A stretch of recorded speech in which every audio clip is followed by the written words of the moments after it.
मना नहीं है, पर तू बेधब्य है। अगर कोई जोड़े से बैठकर आराधना करे तो कथा सुन, मना नहीं है, तो कथा सुनेगी। वेदव्य नारी अगर शिव महापुराण की कथा को श्रवण करती है तो पति के लोक हो जाती है। कुंवारी कन्या शिव महापुराण की कथा को श्रवण करती है, उत्तम वर प्राप्त कर उत्तम कार्य की ओर जाती है। कोई पुरुष शिव महापुराण की कथा को श्रवण करता है, उत्तम फल को पाता है। कोई सौभाग्यवती नारी शिव महापुराण की कथा को श्रवण करती है तो वो अखंड सौभाग्य प्राप्त करती है। ऐसी पावन शिव महापुराण की कथा, तो फिर मैं बेधव्य होकर इस कथा को श्रवण कर सकती हूँ? क्यों नहीं कर सकती? तो कर कथा श्रवण। चंचुला देवी ने हाथ में जल लिया, भगवान देवादिदेव महादेव से प्रार्थना करने जा रही है कि मेरे पति के लिए मैं शिव महापुराण की कथा करवा रही हूँ, पर यजमान नहीं है, कोई जोड़ा मेरे पास में नहीं है। माता पार्वती जी ने कहा, चंचुला देवी तुम शिव की आराधना करो, शंकर की आराधना करो, वो तुम्हारे यजमान बनेंगे, वो कथा के यजमान बनकर बैठेंगे, जोड़े से मैं बैठूंगी। अब चंचुला देवी पानी लेकर जाती है शंकर जी के मंदिर में चढ़ाने के लिए। जितनी बार चंचुला देवी जल लेकर शिव के चरणारविंद को शिवलिंग पर चढ़ाने के लिए जाती है, बालू का शिवलिंग बनाकर उसकी पूजन करने के लिए जाती है, जितनी बार जल का पात्र हाथ में लेती है उतनी बार पात्र गिर जाता है। अभी तक जितनी भी कथा हुई है, आप पुरानी कथा भी निकाल कर देखना, उस कथा में चंचुला देवी का जो आराधना का प्रसाद जल का जो महत्व है वो आज तक कथा में वर्णन नहीं आया। पर ये जो प्रसाद शिव महापुराण की कथा चल रही है बड़ौदा में, आपको पहले भी कहा कि ये कथा संपूर्ण भारतवासियों के लिए और देश विदेश में बैठे हुए भक्तों के लिए एक अलग गौरव की बात है कि ये कथा का रस तत्व अपने को मिल रहा है। चंचुला देवी के हाथ से कलश गिर गया। किसी दिन चंचुला देवी का जल अच्छे से चले जाता है, बाकी के दिन चंचुला देवी का हाथ का वो जल अपने आप गिर जाता है, वो कलश भूमि पर गिर जाता है। फिर चंचुला देवी अंदर जाती है, फिर जल लाती है, फिर शिव जी को समर्पित करती है, पर एक बार का लाया हुआ जल तो नीचे गिर गया। कितनी सुंदर सुंदर बात हमारे यहाँ शिव महापुराण वर्णन करती है।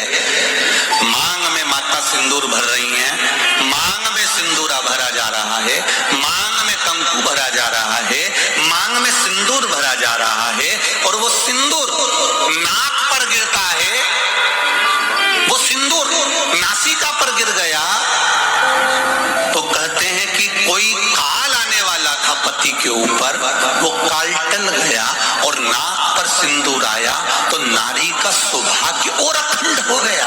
ये शास्त्र कहता है। और सिंदूर भरते समय वही सिंदूर अगर भूमि पर गिर गया तो अब देखिए जरा, देवी भागवत को उठाकर पढ़िएगा, वो सिंदूर जो मांग में भरा जा रहा है और नाक पर गिर गया तो शुभ होगा, पति की उम्र बढ़ाएगा, घर में बच्चों का विवाह होने वाला होगा, कोई अच्छी सूचना आने वाली होगी। मांग में भरने वाला सिंदूर नाक पर आकर गिरता है तो कोई सूचना अच्छी मिलने वाली होती है, कोई बंधन कटने वाला होता है, कुछ अच्छा हमारे परिवार में होने वाला होता है, पति की उम्र बढ़ने वाली होती है, कोई रोग आने वाला था वो कट रहा होता है। और वही सिंदूर अगर भूमि पर मांग में भरते समय गिर जाता है तो समझ लो कि कुछ ना कुछ ऐसा काम होने वाला है कि मेरी आंख में आंसू आएंगे। वो निश्चित है, वो निश्चित है। चाहे वो किसी प्रॉपर्टी के चक्कर में हो, परिवार के चक्कर में हो, नातों के चक्कर में हो, पुत्रों के चक्कर में हो, बेटियों के चक्कर में हो, पति के चक्कर में हो, रिश्तेदारों के चक्कर में हो, कुटुंब मायका ससुराल के चक्कर में हो, और निश्चित है कि नेत्र में जल जरूर आएगा, ये निश्चित था। क्योंकि भूमि पर वो सिंदूर अगर नाक पर गिरा है तो शुभ है, पर वही सिंदूर अगर भूमि पर गिरा है तो वो अशुभ है।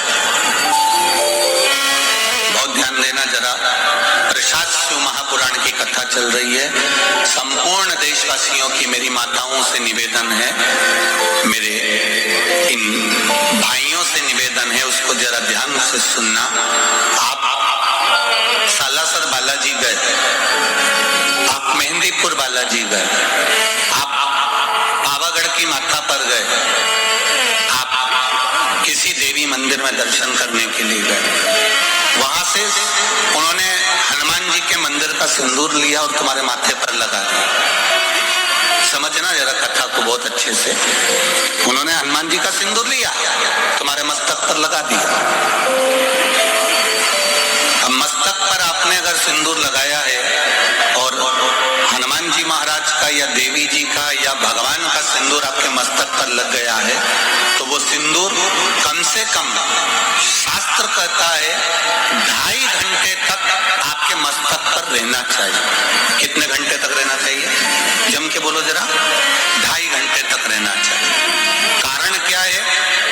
भगवान के चरण का अगर कोई कुंकू या सिंदूर हमारे मस्तक पर लगाया गया है, वो 2.5 घंटे तक रहे, उसके बाद उस सिंदूर को किसी नैपकिन, कपड़ा या अन्य चीज से पोंछ देते हैं। पोंछने के बाद वो गलत जगह पर टंग जाता है, लोग उसका गलत हाथ का प्रयोग कर लेते हैं। वो जितनी जगह गलत जगह जाता है उतना दोष हमको लगते चले जाता है। इसलिए उस सिंदूर का क्रम है कि कोई पुष्प है, उस पुष्प से उस सिंदूर को लगा लिया जाता है, कोई पत्ती है उससे सिंदूर को लगा लिया जाता है, उस पुष्प को। फिर विसर्जन में, अगर विसर्जन में नहीं रख सकते तो अपने घर में जो गमला होता है जिसमें पौधा लगा होता है, उस पौधे में उसको डाल दिया जाता है, जिससे वो सिंदूर उसमें मिल जाए और हमारे घर में सदा रहे। पर हमने कोई टाविल, होटल में ठहरे तो होटल के टाविल से पोंछ दिया, कहीं ठहरे थे तो दीवार से पोंछ दिया, कहीं लगा दिया, उसका दोष है।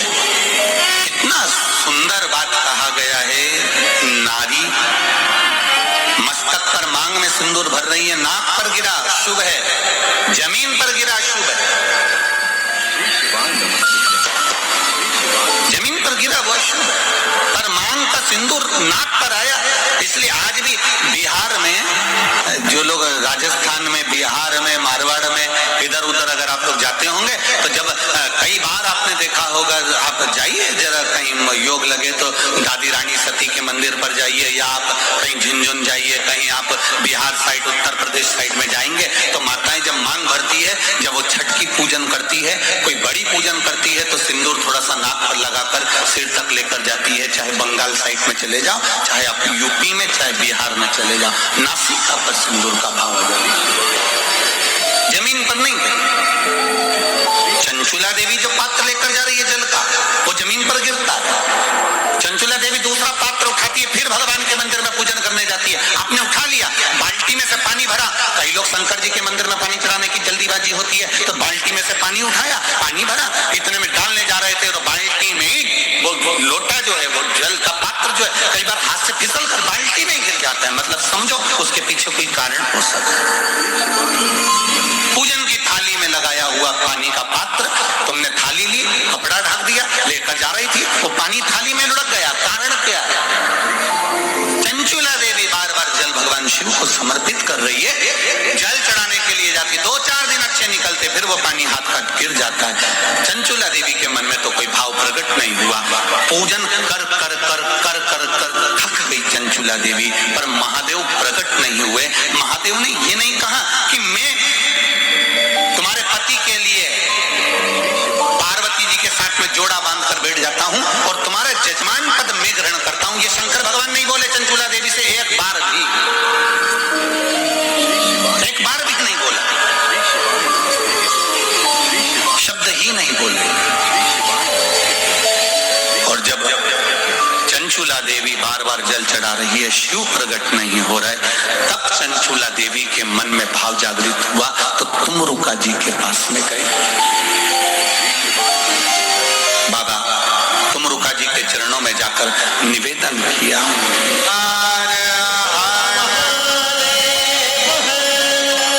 अपने स्थान पर बैठकर भगवान शिव का मूल मंत्र का स्मरण करें, भाव और भक्ति के साथ में देवाधिदेव महादेव से प्रार्थना करें, बाबा से अपने दिल की बात, अपने हृदय की बात भाव से। आपको पहले भी कहा, फिर करें, श्री शिवाय नमस्तुभ्यम का जब जाप शिव महापुराण में हो, उसके बाद अपने दिल की बात बाबा से जरूर कहा।